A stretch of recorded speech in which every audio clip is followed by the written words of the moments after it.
eh? Imam Al-Qurtubi telah mengulas keputusan kes ini dan berkata, ini menunjukkan bahawa manusia adalah sebab baik kejadian secara zahir dan batin. Sempurna kejadiannya, lengkap anggota badannya, kepala dengan fungsi di atas, dada yang bidang, perut dengan isinya, anggota kemaluan yang sempurna, dua tangan yang dapat digunakan dan kaki untuk berjalan. Sebab itu para ahli falsafah mengatakan bahawa manusia ibarat dunia kecil, semua makhluk ada di dalamnya. Jadi tidak ada makhluk yang lebih sempurna selain manusia, tak ada. Manusia lah makhluk yang paling sempurna di atas muka bumi ini. Jadi maknanya apa kata Isa bin Musa itu tidak relevan lah. Macam mana nak kata bulan lebih cantik daripada manusia? Manusia itu sebenarnya jauh lebih cantik daripada bulan. Tapi kenapa manusia menjadikan bulan sebagai simbol kecantikan? Macam dalam lagu tu kan, engkau laksana bulan, kan? Kenapa? Manusia mensifatkan kecantikan itu dengan bulan. Kerana bulan itu adalah simbolik sahaja, kan? Kalau kita tengok langit, apa objek di langit yang paling cantik? Bulan lah, kan? Maka bulan itu menjadi simbol kecantikan. Tetapi mana lebih cantik, manusia atau bulan? Manusia lebih cantik dari bulan. Baik. Malangnya manusia kerap lupa tentang segala kekuatan, bahkan cuai terhadap keistimewaan yang telah dikurnia Allah SWT kepadanya. Sebaliknya manusia suka mengikut runtunan nafsu syahwatnya semata-mata. Sebab itu Allah SWT berfirman, mafhumnya, thumma radnahu asfala safilin, kemudian kami kembalikan dia ke tempat yang serendah-rendahnya di neraka. Itu tuan-tuan, manusia ni bila lupa, maka Allah Ta'ala akan jadikan dia sehina-hina makhluk, lebih hina lagi daripada haiwan. Maksudnya dihumbankan ke dalam neraka, iaitu di tempat yang paling bawah di dalam neraka. Ini semua akan berlaku apabila seseorang itu tidak mentaati Allah dan tidak mengikut para anbiya alaihissalam. Walau bagaimanapun lebih utama jika ditafsirkan seperti berikut. Kami akan kembalikan manusia kepada umur yang hina, iaitu tua dan lemah, nyanyuk dan hilang ingatan setelah mereka menikmati waktu muda, dan yang gagah, petah, bertutur dan baik ingatan. Inilah dia tuan-tuan, kata penyusun kitab ini. Satu lagi tafsiran tentang ayat yang kelima surah At-Tin ini ialah manusia ini ada fasa-fasa kehidupan dia, daripada bayi, jadi kanak-kanak, jadi remaja, jadi belia, jadi pemuda, jadi belia, jadi pemuda, jadi dewasa, jadi tua, warga emas, warga emas.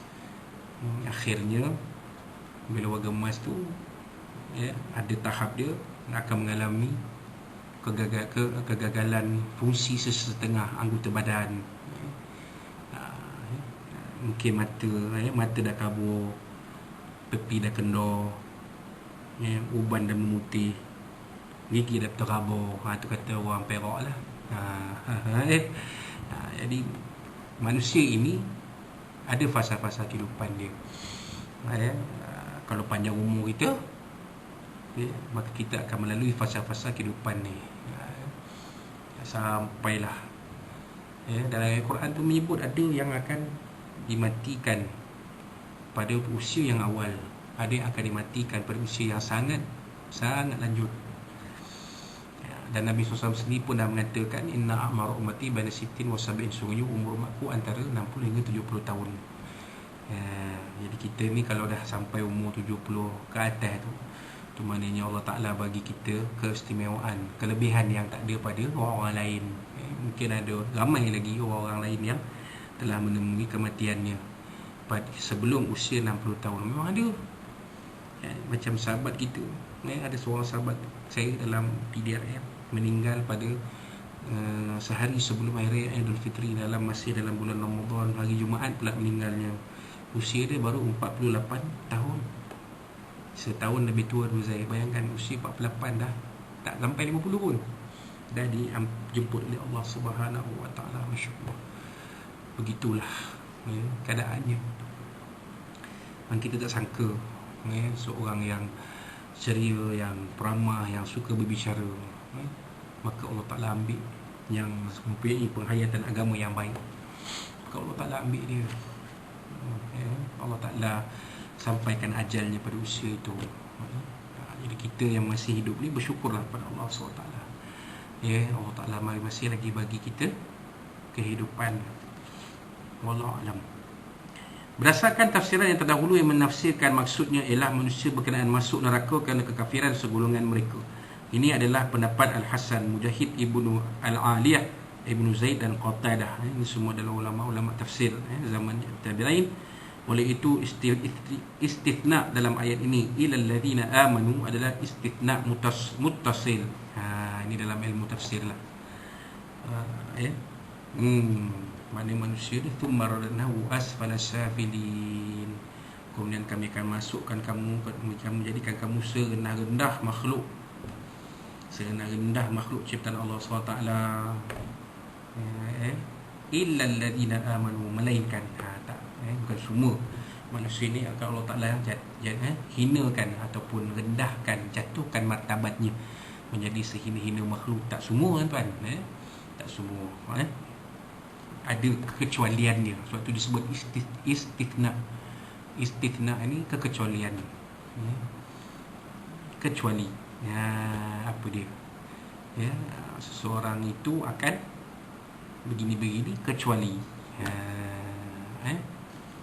Baik. Tafsiran kedua pula yang menyatakan maksudnya ialah manusia dikembalikan kepada umur tua yang nyanyuk. Maka ini adalah pendapat Abdullah bin Abbas radhiyallahu anhu, Ikrimah, Dhahhak dan An-Nakhai. Oleh itu istisna di sini ialah istithna munqati'. Ini bukan bermakna semua orang akan menerima nasib yang sama, tetapi sebahagian saja. Ini adalah pilihan Ibnu Jirir. Maksud dia apa dia tuan-tuan? Yang keduanya, tafsir kedua ni menyatakan manusia akan sampai kepada keadaan yang tua, yang nyanyuk, yang terkena penyakit dementia, Alzheimer, tapi tak semua. Sebab itu dikatakan tadi istithna munqati', yang terputus, kekecualian yang terputus. Tadi kekecualian yang bersambung. Mana bersambung dengan sifat tadi.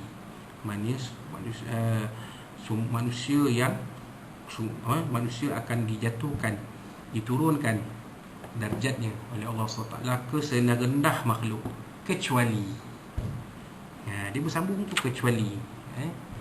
Maka yang ini pula manusia akan